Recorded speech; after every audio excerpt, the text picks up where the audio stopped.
Buenas tardes, bienvenidos. Bueno, vamos a hablar de uno de los murales que se encuentran en este recinto maravilloso que no deja de sorprendernos, este Palacio de Bellas Artes, y que es la autoría de Roberto Montenegro y se llama La Alegoría del Viento. Está aquí en el muro poniente, al lado del mural de José Clemente Orozco. Y vamos a hablar tantito también de la personalidad y de la obra de Roberto Montenegro. La larga trayectoria de Roberto Montenegro, cuya obra se caracteriza por una expresión pictórica refinada, inefable y poética, revela una versatilidad de la cual hablaremos brevemente para enmarcar las vicisitudes que tuvo un conjunto de murales de su autoría, del cual solo sobrevive uno, La Alegoría del Viento, pintado en el ex Colegio de San Pedro y San Pablo en 1928 y que se encuentra actualmente en este Palacio de Bellas Artes. Este es el mural a que nos referimos y San Pedro y San Pablo, como todos ustedes saben, está aquí en el centro histórico, en la calle de San Ildefonso, número 60. No obstante su delicada belleza, la obra plástica del pintor se desarrolló entre tempestuosos acontecimientos políticos y bélicos que modificaron su mundo a lo largo de los años. Pintor nacido en Guadalajara, en pleno porfiriato, a los 17 años dejó la placidez provinciana por la azarosa vida estudiantil en la Academia de San Carlos, entrando de lleno a la bohemia de la Ciudad de México en 1904. Aquella bohemia que Julio VI llamaría la bohemia de la muerte. Amado Nervo, su primo, el poeta Amado Nervo, lo introdujo a los círculos modernistas y a la burocracia intelectual del Ministerio de Instrucción Pública y Bellas Artes, antecedente de la Secretaría de Educación Pública. Modus vivendi que Montenegro no abandonará del todo, como lo constata su larga hoja de servicios en los archivos oficiales. Una temprana habilidad para el dibujo hizo que el joven Montenegro destacara en las clases del catalán Antonio Fabrés, contratado como maestro de la academia con la expectativa de que introdujera las corrientes vanguardistas de la modernidad europea. Lo que sí hizo muy bien Fabrés fue formar a un grupo de alumnos que, andando los años, habrían de consolidar la primera generación de la llamada Escuela Mexicana de Pintura, que son precisamente estos maestros que estamos viendo aquí, los muralistas, los grandes muralistas, como son Rivera, Orozco y Siqueiro, los tres grandes que están en este palacio.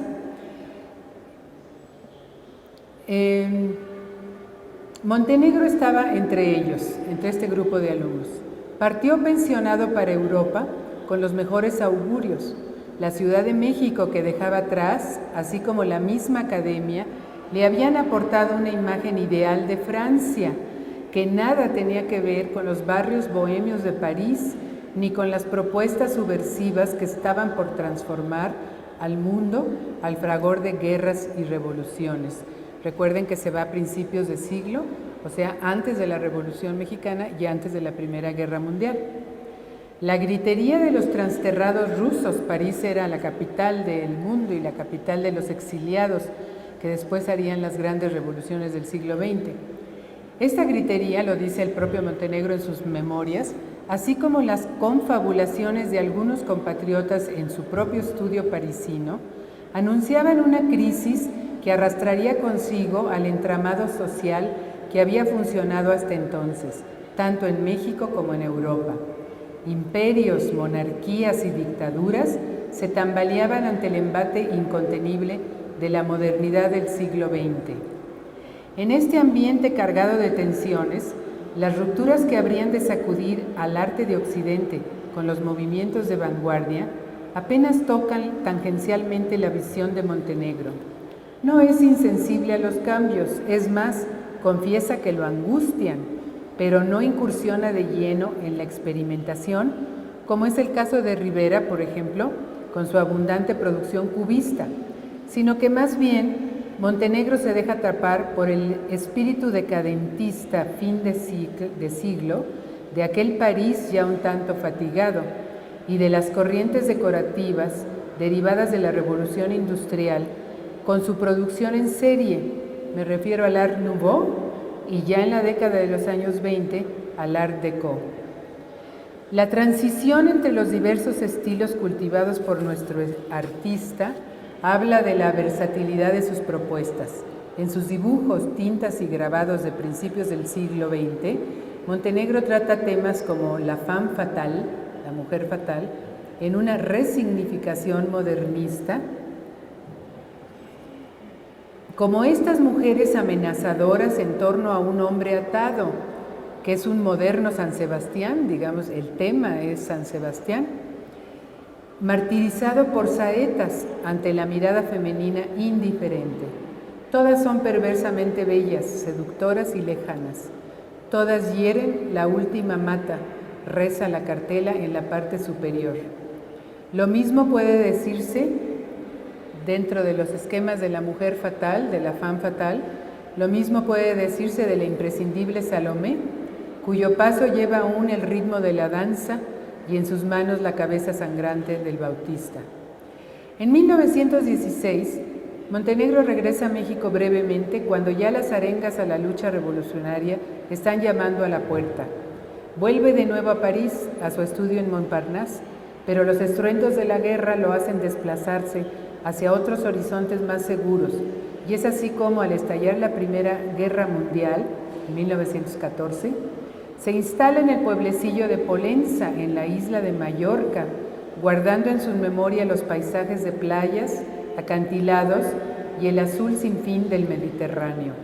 Es ahí donde pasa los años de la Gran Guerra, en compañía de un grupo de pintores reunidos en torno a Hermen Anglada Camarasa.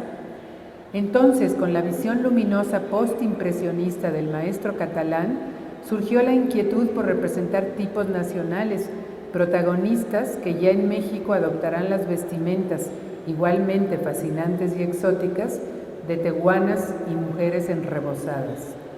Los óleos que Montenegro realizó en aquella época presentan un cambio en su paleta, como es de esperarse, hacia tonos luminosos y pigmentos limpios, claros, puestos con pinceladas gruesas y firmes, como es el ejemplo que estamos viendo aquí de se llamó Pescador de Mallorca, pero en realidad por documentos que conocemos, su nombre original es Mateo el Negro. Roberto Montenegro ha regresado a la patria, anunció el Universal Ilustrado en sus páginas del 4 de marzo de 1920. Largo camino le esperaba al regresar a un México tan distinto al país que había dejado, donde todo un mundo había desaparecido.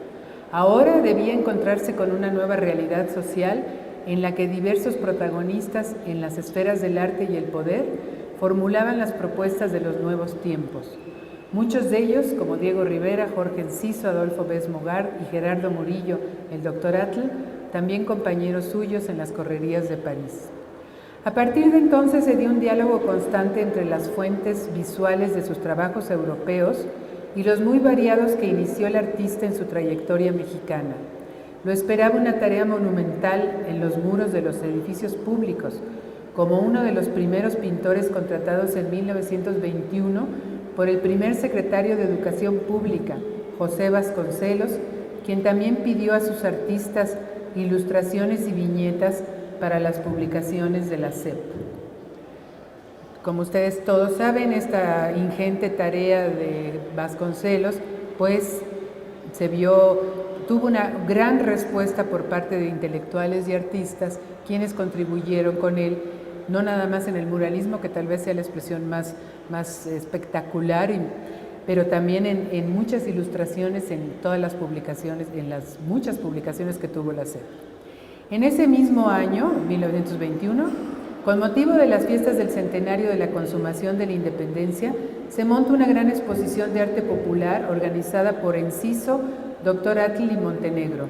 El público y la prensa vieron asombrados la selección de objetos como platos y jarritos de barro, máscaras de madera, alfarería de Tonalá y tibores de Talavera poblana, loza, jícaras de Michoacán, juguetes de madera todo ello transferido del ámbito cotidiano y doméstico a las salas solemnes del museo. Y también vieron poco después la adaptación de muchos de estos motivos ornamentales a la escala gigantesca de los muros públicos. Se buscaba una expresión propia y original en las artes, apelando al pasado de nuestros remotos ancestros, funcionado con la herencia clásica europea de la cultura española. Montenegro cumplía de manera cabal con estos requerimientos, ya que en palabras de Vera de Córdoba, Montenegro sabe cómo vestir las formas indígenas con ropajes europeos. Eso es lo que decía un crítico de la época. Con estos temas nacionalistas en los que se filtran aquí y allá españoladas, orientalismos, marquesas venecianas y odaliscas, se publicaron un gran número de sus dibujos en las portadas de revistas, uno de los principales semanarios ilustrados de la época, y también, como se ha mencionado, en publicaciones como Las lecturas clásicas para niños, uno de los libros más bellos salidos de los talleres gráficos de la Nación, que le imprimía toda su producción a la SEP.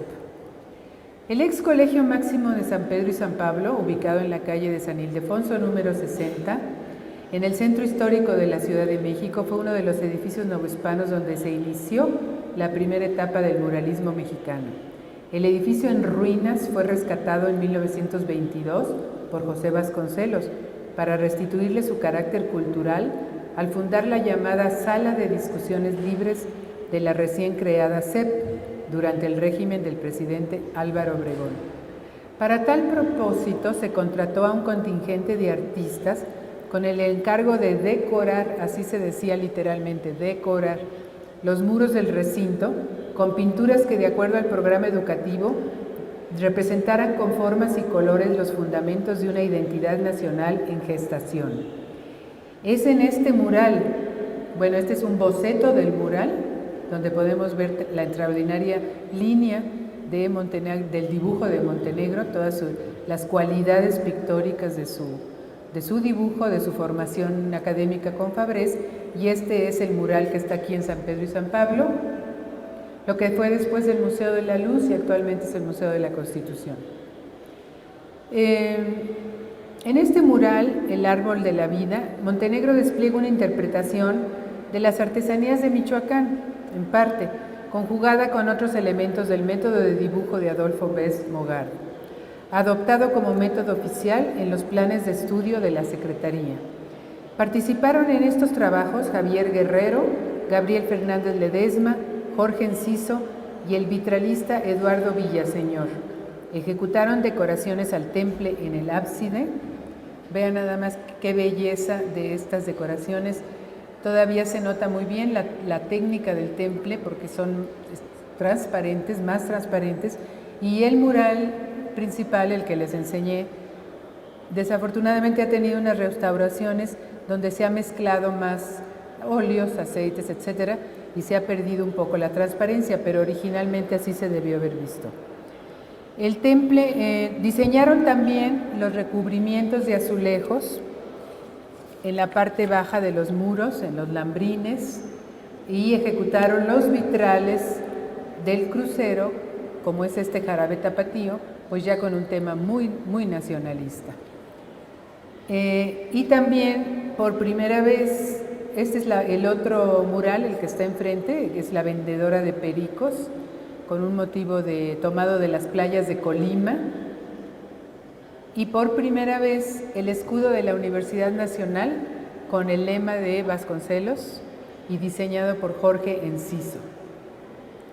Los numerosos encargos de pintura mural que se suceden indican una buena relación con el ministro Vasconcelos, ya que pronto se incorpora a la SEP como maestro de dibujo y como decorador de esta secretaría, ¿sí? La universidad por entonces pertenecía a la Secretaría de Educación Pública, dependía burocráticamente de la SEP. Recuerden que es hasta 1929 cuando la universidad adquiere su autonomía y a partir de entonces obviamente ya es un gobierno autónomo. La afinidad entre Montenegro y Vasconcelos no se limitaba a planteamientos meramente estéticos, por más que el secretario afirmara no tenerlos, sino a una evidente cercanía ideológica que los ubicaba a ambos en un terreno más bien conservador. Es así como de entre el equipo de pintores contratados ya figuraban para entonces Rivera y su equipo, como Carlos Mérida, Jean Charlot, Fernando Leal, Alba de la Canal, Fermín Revueltas. Bueno, de este equipo es Montenegro el elegido para decorar su propio despacho. Este era el despacho del secretario de Educación Pública en los años 80, en tiempos de Reyes Heroles, y fue el despacho de José Vasconcelos, donde están estos murales de Roberto Montenegro, y además de un mobiliario también de gran valor, ¿no? Hay un zodiaco, por ejemplo, en una mesa, y este que estamos viendo aquí, fíjense cómo hay una figurita en la lateral, y esta figura también se relaciona mucho con el mural Alegoría del Viento en su aspecto formal. Es una mujer de frente, como lo vamos a ver ahorita con nuestro mural. Montenegro es el elegido para decorar entonces este despacho con frisos de inspiración Art Nouveau y temas orientales como odaliscas, flores de loto, pebeteros de incienso y discípulos budistas sobre monumentales elefantes. También incluye los retratos de Gabriela Mistral y Berta Singerman para enfatizar los ideales de unidad iberoamericana de la política cultural del secretario de Educación. Montenegro también pintó varios salones en el edificio de la SEP. También, bueno, por ejemplo es el Salón Galería, que está decorado completamente con estos frisos que vemos, muy Art Nouveau, y con las cartelas con unas frases de los héroes culturales de Vasconcelos. También regresa a San Pedro y San Pablo, a uno de los claustros. San Pedro y San Pablo tiene 2 claustros, donde pinta la fiesta de la Santa Cruz en 1923 al fresco, que es lo que estamos viendo ahorita, realizado en el cubo de la escalera. En el mural llamado Iberoamérica, que está en la antigua Biblioteca Iberoamericana del Extemplo de la Encarnación, del mismo convento de la Encarnación, que es ahora la Secretaría de Educación Pública. También ahí pintó Montenegro este mural. Y aquí también, si ven bien, si se fijan, hay unas cabecitas de unos dioses del viento que están soplando allá arriba y que las vamos a ver repetidas en el mural aquí de Bellas Artes. Y el último encargo de la gestión vasconcelista es esta decoración de la Biblioteca Lincoln de la Escuela Primaria Benito Juárez, aquí de la Ciudad de México, donde pintó 2 murales. Este que estamos viendo, que se llama La Lámpara de Aladino, y otro que se llama La Historia. Llegamos así al año de 1928, fecha de la ejecución de nuestro Ángel del Viento, o Alegoría del Viento. En esta obra de Montenegro prevalece una relación estrecha con los esquemas geométricos con predominio de líneas rectas. La Alegoría del Viento fue pintada al fresco en la esquina noreste del claustro oriente del ex Colegio Máximo de San Pedro y San Pablo. Suponemos que este mural formaba parte de un programa iconográfico más extenso, ya que se conoce otro similar llamado maquinismo, que es el que estamos viendo del lado izquierdo, que actualmente se encuentra desaparecido. La fascinación por la máquina como presencia contundente de la era industrial se aprecia en esta figura alada que pareciera en algún momento estar crucificada por la misma máquina que exalta, es decir, habla de las expectativas y las incertidumbres frente a la acelerada industrialización de la época. La Alegoría del Viento, ya el de la derecha, fue trasladado al segundo piso del Palacio de Bellas Artes en 1965 por iniciativa de Tomás Surián, entonces director del Centro Nacional de Conservación de Obras Artísticas del Instituto Nacional de Bellas Artes, entonces se llamaba el CENCOA, empleando la técnica del estrapo, que consiste en desprender por medio de telas y adhesivos únicamente la capa de pintura, la cual se enrolla y se traslada al nuevo soporte de colocación, que en este caso se trata de un panel de fibra de vidrio, que lo podemos ver aquí, y de 3 por 3,29. En palabras del maestro Surian, la alegoría del viento es el único mural que pudo rescatarse de la pintura mural del doctor Atl y Roberto Montenegro, que se encontraba en los claustros y que sin duda conformó un conjunto de gran relevancia por lo destacado de los autores y las características de las pinturas, conjunto que desafortunadamente se perdió. En la alegoría del viento vemos un ángel representado por una gran figura frontal cuya verticalidad ascendente solo está limitada por las alas que se extiende en la parte superior, superpuestas en 3 secciones, las cuales forman un bloque de contrapeso en la verticalidad de la esbelta figura. El ángel sube, impulsado por el soplo de 2 deidades del viento, pequeños eolos que con las mejillas mofletudas soplan con fuerza desde los extremos inferiores del mural, generando un entrecruzamiento de ejes diagonales que triangulan la composición del espacio pictórico.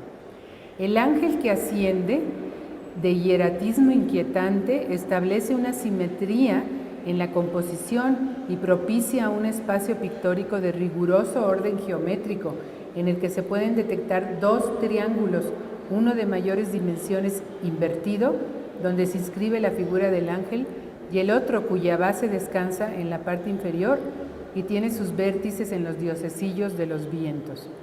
Estos 2 triángulos se quiebran y complementan por una serie de planos que remiten a soluciones del cubismo analítico, no solo por la descomposición del volumen y del espacio, sino también por la austeridad de los esquemas cromáticos de la paleta, con predominio de grises, austeridad interrumpida por el vivo vermellón de los triángulos más pequeños que enmarcan rostro y pies de la figura alada. Se trata, por lo tanto, de una composición de estructura sólida con ejes y líneas de fuerza trazados por la horizontalidad de las alas y brazos del ángel, por la verticalidad de los pliegues en la túnica y por las diagonales cruzadas que señalan el curso de los vientos. El ángel, por la rigidez de la vestimenta de vocaciones neoclásicas, nos recuerda visualmente una columna de mármol, según afortunada observación de James Olds, y que yo añadiría, lanza un mensaje de vuelta al orden perdido por las convulsiones revolucionarias. Hay 6 esquemas de representación relacionados con este mural en la obra de Roberto Montenegro. 2 relieves de madera que decoran los paneles laterales del escritorio de Vasconcelos, que ya vimos uno, y que muestran sendas figuras femeninas con semejante rigidez lineal. Cronológicamente deben ser las primeras. Posteriormente, en 1927, a solo 2 años de la Exposición de Artes Decorativas Modernas realizada en París, Montenegro incursiona en este estilo elegante y sofisticado, con 2 relieves en el Teatro Coronel Lindbergh de la Colonia Condesa de la Ciudad de México, como este que estamos viendo. Foro al aire libre, construido en el Parque México, por el arquitecto Leonardo Noriega. En el escenario ubicado entre pérgolas y árboles frondosos del parque vemos 2 figuras femeninas trabajadas en relieve, enmarcadas en el equilibrio del Art Déco, con acento en una frontalidad extrema y con las máscaras que representan al teatro. Una ríe y la otra muestra una actitud doliente. La tercera referencia relacionada con la alegoría del viento, que es conveniente mencionar, es el mural pintado al fresco en la Biblioteca Lincoln de la Escuela Primaria Benito Juárez, en la Ciudad de México. Enfrente de la lámpara de Aladino, que ya vimos, está esta historia, donde también vemos de alguna manera un ángel frontal, como está ahí, se ve del lado derecho de ustedes, con el tema de la historia. En esta composición vuelve a aparecer el ángel, ahora con alas dobles, pero en la misma actitud de hieratismo enigmático situado tras la figura emblemática de la patria. Por último, en el vitral del plafón, ejecutado en la Escuela Técnica Álvaro Obregón de la ciudad de Monterrey en 1933, Montenegro de nueva cuenta emplaza una gran figura axial con los brazos abiertos en cruz de frente al espectador. No traigo imagen, pero bueno, esa sería la última imagen.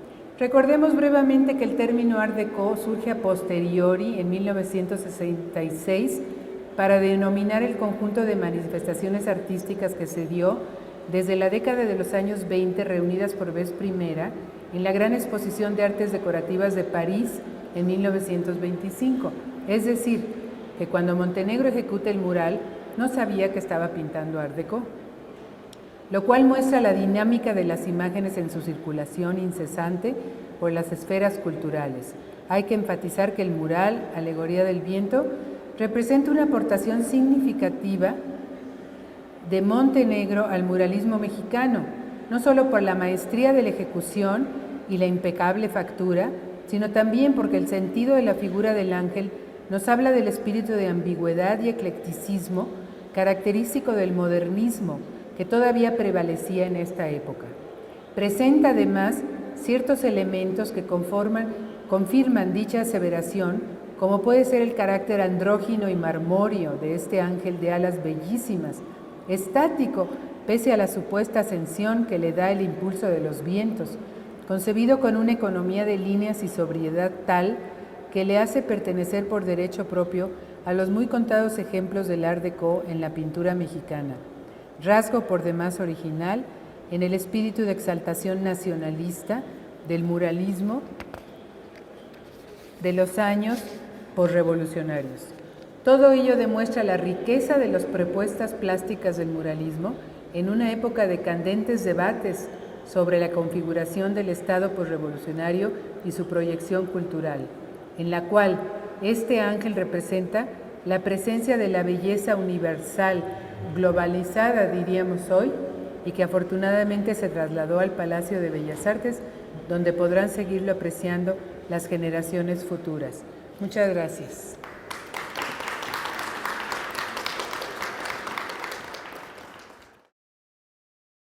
Debido al tiempo que nos otorgaron para esta segunda presentación, voy a tratar de ser más que rápido, lo más concreto posible, en torno a la pintura mural de Manuel Rodríguez Lozano, que se conoce con el nombre de La Piedad en el Desierto.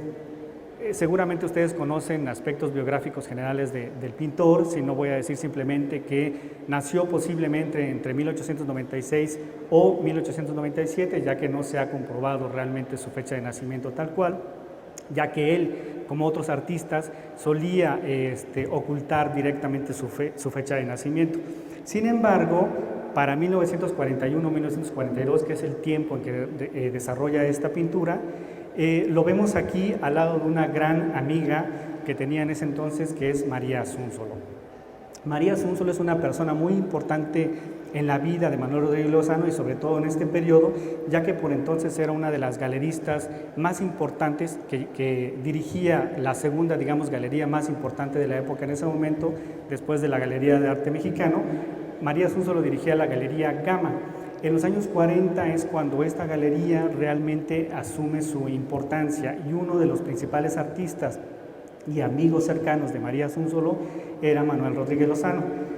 Pongo esta fotografía precisamente por el entorno, por la época, por la figura con la que está acompañada, pero también por el cuadro que está detrás, que es una acróbata de Picasso, ya que en los inicios, en la formación de Manuel Rodríguez Lozano, en su época parisina de 1911 a 1921 más o menos, fecha en que todavía está casado con Carmen Mondragón, mejor conocida posteriormente como Nahui Olin, abrevó mucho de la pintura de Picasso. Tan es así que uno de los periodos, el tercer periodo, digamos, conocido como se ha clasificado según Berta Taracena, la pintura de Rodríguez Lozano, la pintura monumental de Rodríguez Lozano de los años 30 está inspirada sobre todo en la pintura neoclásica de Picasso. De ahí que me interesó precisamente poner esta pintura de la época. Muy bien. Para empezar a hablar propiamente sobre La Piedad en el Desierto, la pintura mural que tenemos a nuestras espaldas, yo creo que tendríamos que empezar a hablar primero por esta pintura que se llama La Tragedia en el Desierto. Según Berta Taracena, quien se ha ocupado y además fue la última biógrafa en vida que conoció a Rodríguez Lozano, ella clasificó este periodo del pintor de los años 40 como la época blanca, que si bien sigue siendo un término posiblemente muy criticable, se ha ajustado, sin embargo, a esos periodos estéticos que desarrolló Rodríguez Lozano. De 1940 es esta pintura con la que arranca este periodo estético, en la que cambia totalmente su paleta cromática y en la que estaríamos hablando de un nuevo periodo estético, donde además de esta gama cromática totalmente distinta, una gama fría, basada sobre todo en colores grises, blancos y azules. En este periodo Rodríguez Lozano, digamos que acentúa su visión lírica de la mujer como una poderosa imagen lírica, la mujer como símbolo no solo de la maternidad, sino sobre todo del dolor, de la tragedia, de la muerte que él ve en el pueblo mexicano. Decía Rodríguez Lozano desde los años 40 que él se asumía como un crítico importante de la falsa revolución que él llamaba, pero también él asumía un papel, digamos, en este periodo de la pintura y sobre todo de la cultura mexicanista de los años 20, como ya explicaba un poco este contorno que nos daba la doctora Ortiz. En este periodo vasconcelista, Rodríguez Lozano se incluye, digamos, en este marco, en este periodo de mexicanidad, en este fervor nacionalista y mexicanista, a través de una pintura con un estilo muy particular. Y es a partir de esta pintura, La tragedia en el desierto, al lado derecho vemos, me interesó poner esta pintura para que vean el formato que manejaba también en esa época. Insisto, retoma esta figura de la mujer doliente, de las mujeres enrebosadas, porque para él es lo que encarna precisamente la miseria del pueblo mexicano. En sus propias palabras, lo que decía Rodríguez Lozano es que el pueblo mexicano no solo vivía dramáticamente, sino trágicamente. Y es esa representación metafórica de la tragedia lo que él intentaba expresar en su pintura. Por eso es que vemos que a partir de este periodo de los años 40 y hasta los años 50, hasta el año 58 en que deja de pintar por razones inexplicables, se ocupó de este tipo de pintura dramática.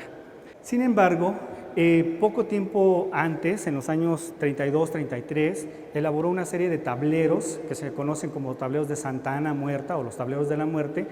Entre 1932 y 1933 hizo 20 tableros de pequeño formato que para algunos están relacionados con los exvotos, sin embargo no es muy precisa esa comparación, donde Rodríguez Lozano los hace a petición de su mecenas en ese entonces, que es Francisco Sergio Iturbe.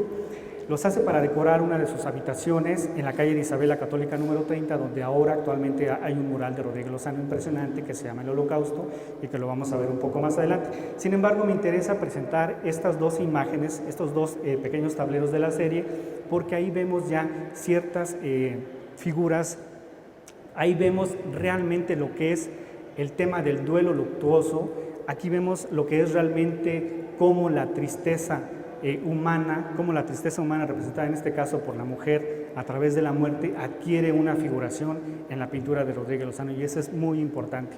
Si bien hay una pintura muy temprana de él de 1927 que se llama El Velorio, donde él por primera vez hace hincapié en el tema luctuoso, es a través de esta serie de Santa Ana de los años 30 donde acentúa este tipo de composiciones. Para algunos biógrafos, en particular Beatriz Zamorano y también para Berta Taracena, lo que reflejan este tipo de pinturas es la amargura personal del pintor. Sin embargo, creo que está más encaminada hacia la visión de desesperanza que tiene hacia el pueblo mexicano, sobre todo la angustiosa existencia que él llama el dolor, la amargura, la muerte. Me parece que sí tiene que ver obviamente con la amargura personal, ya que pasó por una serie de circunstancias muy en su contra. No olvidemos que tenía en su haber ya para los años 40, traía bajo sus espaldas pues el suicidio de dos personas muy importantes que habían sido Abraham Ángel y Antonieta Rivas Mercado. Sin embargo, esa parte, bueno, ya estamos hablando un poco más adelante. Bueno, en 1939, Rodríguez Lozano es nombrado director de la Escuela Nacional de Artes Plásticas por el rector Gustavo Vaz Prada. En 1939, durante su periodo al frente de la escuela, tuvo una labor muy importante de difusor, de promotor de la cultura y también como editor. Bajo su gestión se realizaron 4 números de la revista Artes Plásticas, donde él fungía como editor, también como comentarista, llegó a desarrollar varios artículos importantes. También, gracias a su gestión, se editaron 2 libros importantes, que fue sobre los tarascos y la imaginería popular. También gracias un poco a su gestión, y esto lo cuenta Luis Cardoso y Aragón en sus memorias, es que se logró editar la primera monografía de Rodríguez Lozano de 1942 con un texto del exiliado español José Bergamín.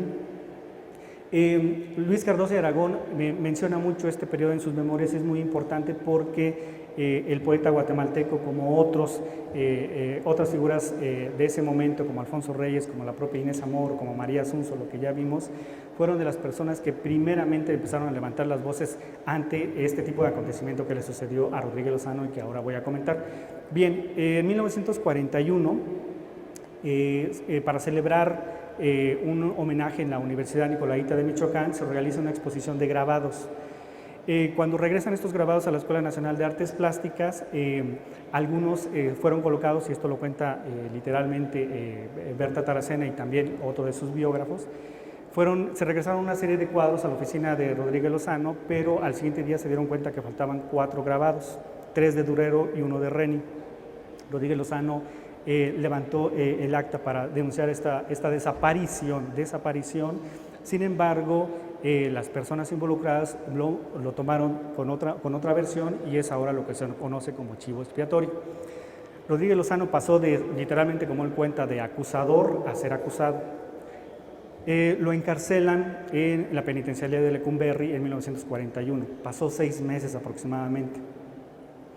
Durante ese tiempo, durante su encarcelamiento, se dedicó a reflexionar sobre el arte mexicano, se dedicó a compilar una serie de artículos que ya habían publicado sobre él y que después publicaría en una antología que se llama Pensamiento y Pintura, y buscó la autorización con el director de la penitenciaría realizar esta pintura mural que hizo en estos meses que estuvo encarcelado. Bueno, aquí vemos precisamente con una foto atribuida a Manuel Rodríguez Lozano, donde él está ya directamente sobre el fresco realizando este tipo de composición. Existen en diversas colecciones particulares y en algunas colecciones institucionales los bocetos que realizó sobre este tema. Del lado izquierdo vemos un estudio preparatorio que pertenece a la Capilla Alfonsina, y no es casual que pertenezca a la Capilla Alfonsina, ya que uno de sus grandes amigos del momento fue Alfonso Reyes.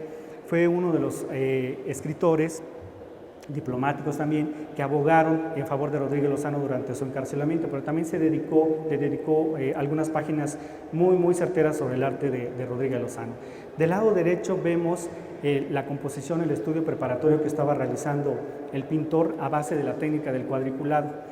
Esta fotografía es de una colección particular, y en ella podemos ver perfectamente lo que son las diagonales, las verticales, las horizontales, para hacer este tipo de composición que tiene la estructura del triángulo, como podemos ver. Bueno, eso precisamente lo trasladó a la pintura que estaba realizando en la penitenciaría de Lecumberri. Hay otros estudios que realizó a lápiz y también en fresco sobre el personaje que yace en la pintura, que es un personaje muy contrastante si lo comparamos con la Virgen o la mujer indígena que yace como parte de la estructura triangular. Aquí vemos estas fotografías también atribuidas a Manuel Álvarez Bravo sobre el proceso de la pintura. Del lado izquierdo todavía alcanzamos a ver cómo está ahí la técnica del cuadriculado, y del lado derecho ya un poco más el avance que hizo de esta pintura que, repito, desarrolló en estos meses que estuvo encarcelado. Habría que preguntarse, y eso lo comentaba en varias ocasiones con algunos amigos y a propósito de esta invitación, ¿por qué un pintor considerado de izquierda, como él se llamaba, por qué un pintor combatiente, o por qué un pintor, como lo llama perfectamente Jaime Moreno Villarreal, un pintor duelista y doliente, por qué un pintor hizo una obra con estas características, con este trasfondo religioso? Bueno, Jaime Moreno Villarreal explica por qué lo de duelista y doliente. Duelista por esa disposición para el combate que siempre tuvo Rodríguez Lozano, y que yo creo que en la historia del arte está marcado precisamente con esa postura crítica que siempre tuvo. y doliente porque siempre tuvo esa proclividad hacia el dolor, especialmente al luto. No solo eso menciona Jaime Moreno, sino también con aguda visión menciona lo que Rodríguez Lozano le debe a la fuerza expresiva de José Clemente Orozco. ¿Qué es lo que le debe? Bueno, parece ser que tiene una deuda secreta con el tema del duelo y su relación con la Revolución Mexicana, a tal grado que a Orozco lo podríamos considerar como el introductor del tema del duelo en la Revolución Mexicana y a Rodríguez Lozano como su continuador. Sin embargo, no podemos dejar de lado a otro gran artista silencioso, fuera de las élites, fuera de todo evento social como es Goitia. Recuerden simplemente la gran pintura del Tata Jesucristo y comparémosla con el tema del duelo o con las pinturas que está haciendo Orozco o Rodríguez Lozano, nos vamos a dar cuenta que hay una continuación del tema luctuoso en la pintura mexicana y es un tema muy, muy importante. Bueno, ¿por qué estaban haciendo estos pinturos, estos artistas? Precisamente porque lo que veían, y en este caso Rodríguez Lozano, en el pueblo mexicano era lo dramático, pero sobre todo la tragedia. Bueno, aquí vemos una fotografía ya del mural realizado en Lecumberri, una fotografía de Juan Guzmán. Dónde está in situ la fotografía y cómo en el pabellón de los tuberculosos y cómo los reclusos lo ven con ojos sedientos. Ahorita vamos a platicar un poco de eso. Lo que le interesaba a él era precisamente seguir viendo y conociendo y presumía, elogiaba a él, se sentía orgulloso de haber estado preso porque le había permitido conocer al pueblo mexicano de más cerca. Nadie, como él decía, se ufanaba de haber conocido al pueblo mexicano, de hablar el lenguaje que hablaban ese tipo los presos durante su estancia. Él presumía realmente de eso. Bueno, aquí ya vemos la imagen del mural. Nuevamente vemos ya en cuanto al aspecto iconográfico cómo está su composición perfectamente triangular, cómo es contrastante la figura indígena de la mujer que funge como piedad y lo contrastante de la figura, de lo estilizado, la figura del hombre desnudo, de su fisonomía y de su cuerpo totalmente estilizados, que son muy contrastantes, una con otra figura. Bueno, lo que vemos aquí en este tipo de piedad, como en otras representaciones de otros artistas, pero en particular de esto, es la imagen cristológica del hombre caído, la imagen del hombre muerto que yace en el regazo de la madre, de la mujer indígena, que es el símbolo clásico de la piedad, el hombre que yace inerte en el regazo de la madre, es el símbolo clásico de la piedad. Sin embargo, a lo que le interesa a Rodríguez Lozano es realizar una piedad mexicana, no una piedad de estilo vaticano, que eso es algo muy, muy, muy distinto. Bueno, decía hace un momento que por qué un pintor quería hacer eso, para qué y para quién. Bueno, él lo explica precisamente en uno de sus textos. Dice, todo el mundo pensaba, cuando pinté el mural en la penitenciaría, que la ira, es decir, él se pensaba como chivo expiatorio, iba a moverme contra la justicia. ¿Pero cuál justicia? No, conociendo al pueblo, su relación con los presos, para él solo lo que cabía era piedad. Una inmensa piedad para los desválidos, un homenaje a esa maravillosa mujer del pueblo que tiende, más bien, los brazos amorosos para levantar al hijo que cae, sin importarle el delito o la monstruosidad de que haya sido autor. Para eso lo hizo Rodríguez Lozano. ¿Para quién lo hizo? Bueno, precisamente para los presos. Y lo que cuenta el propio Rodríguez Lozano, que se llegó a admirar tanto su pintura en Lecumberri por los presos, que le ponían veladoras. Estaba llena de veladoras en la parte, en el piso. De hecho, no se alcanzó a ver en la cápsula, pero justo cuando hay un acercamiento, en la parte de abajo se ve cómo está una serie de veladoras que ponían los presos, porque era su única imagen que tenía a la mano. Y para ellos estaba dirigida precisamente la pintura. Bueno, esta pintura en caballete, al óleo, poco se conoce, sin embargo sí se pudo exhibir en la exposición que hicimos de Rodríguez Lozano en el Museo Nacional de Arte. Es una copia fiel del mural que tenemos a nuestras espaldas, sin embargo tiene mucho más colorido. Tiene mucho más colorido porque pienso yo, esa es una de mis hipótesis, que en ese momento la relación que tenía Rodríguez Lozano como su discípulo más cercano, con Ignacio Nieves Beltrán, llamado Nefero, como lo bautizó el propio Rodríguez Lozano, hubo una intervención del discípulo, una intervención de colorido, de la paleta. ¿Y cómo podríamos hacer esta deducción? Bueno, comparando las pinturas que hace el propio Nefero de ese periodo, donde son muy coloridas y donde tiene toda la estética de Rodríguez Lozano, sin ninguna duda. Tiene tanto la estética de Rodríguez Lozano lo que hace las pinturas de Nefero, que lo mismo podríamos atribuírselas a otros artistas que fueron también sus discípulos.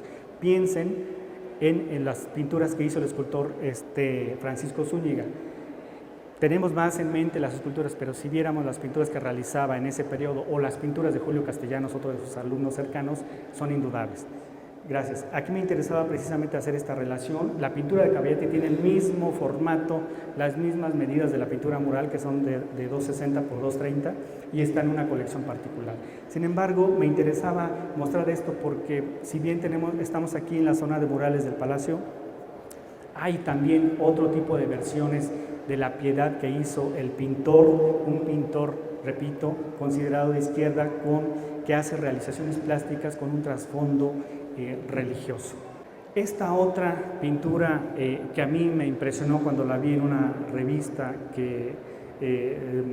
revista médica, esta otra Piedad, yo no la conocía francamente, no la había visto nunca, ni siquiera en una publicación, hasta que me topé con esta revista médica que estaba en el Museo Nacional de Arte.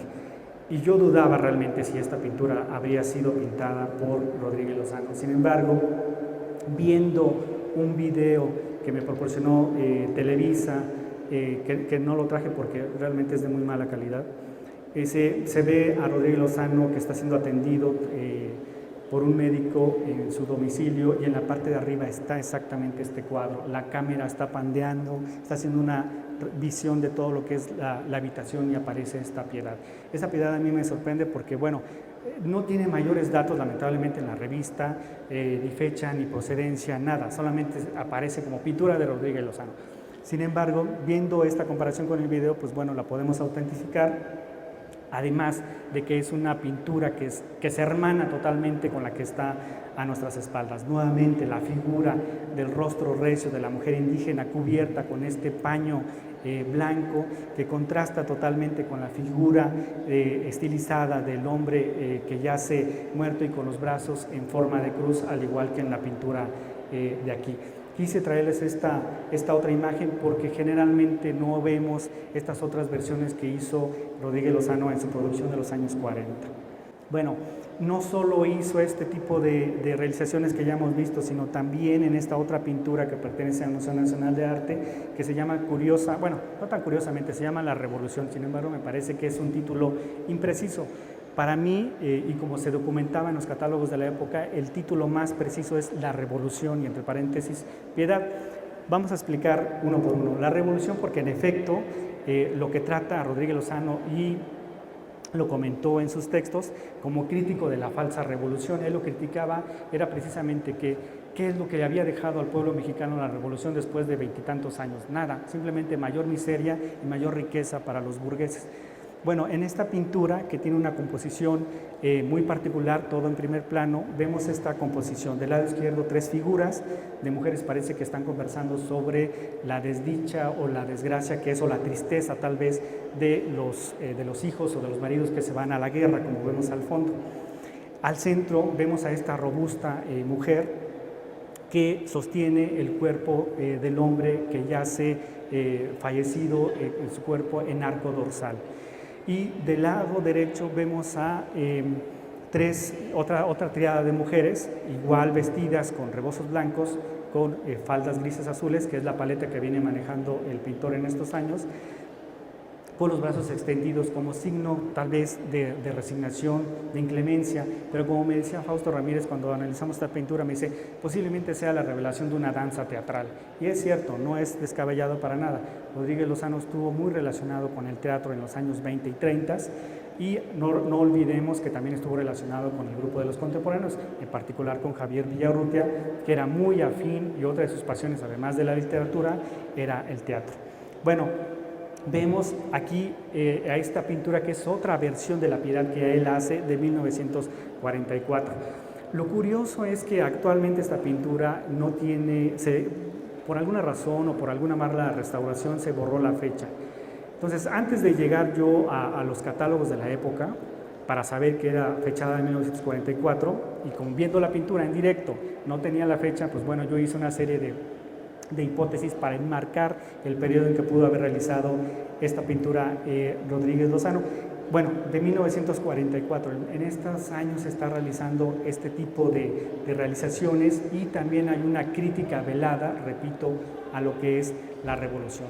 Sigue trabajando el tema religioso, el fondo religioso en sus pinturas, porque le interesa precisamente mostrar esa miseria, el sacrificio del hombre, esa miseria y la cuestión dramática y el tema de la tragedia en el pueblo mexicano.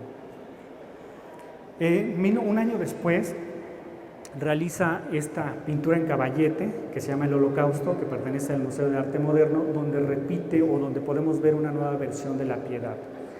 Nuevamente el cuerpo del hombre fallecido en arco dorsal, lo cual le da una plasticidad increíble al mural, y rodeado por este tipo de mujeres, siempre con cielos serpentinos, siempre en una atmósfera crepuscular, en una atmósfera nocturnal, digamos, que nos remite precisamente a lo que decía Jaime Moreno Villarreal, esta disposición hacia el dolor que tenía el pintor, pero también parece augurar lo que comenta Beatriz Zamorano en este tipo de cielos nocturnales, estas tormentas anímicas que siempre tenía el pintor. Bueno, este es otro aspecto del mural. Les decía que está aquí en Isabel la Católica número 30, está recién restaurado para quien quiera verlo. Al centro no tengo una fotografía, aunque lo vimos en la cápsula. Al centro estaba, curiosamente, habían puesto una escultura de Martiano Magaña, que se llama Las Dos Comadres. Sin embargo, nada tenía que ver con el mural. Simplemente lo pusieron la escultura ahí porque la rescataron de un parque de Coyoacán. Sin embargo, afortunadamente ya se retiró esa escultura, que además pesa como 2 toneladas, se retiró de esa parte, y ahora ya lo podemos ver en la parte de abajo como corresponde. Bueno, corresponde en otro lugar, pero no en el mural de Rodríguez Lozano. El tema es el Holocausto.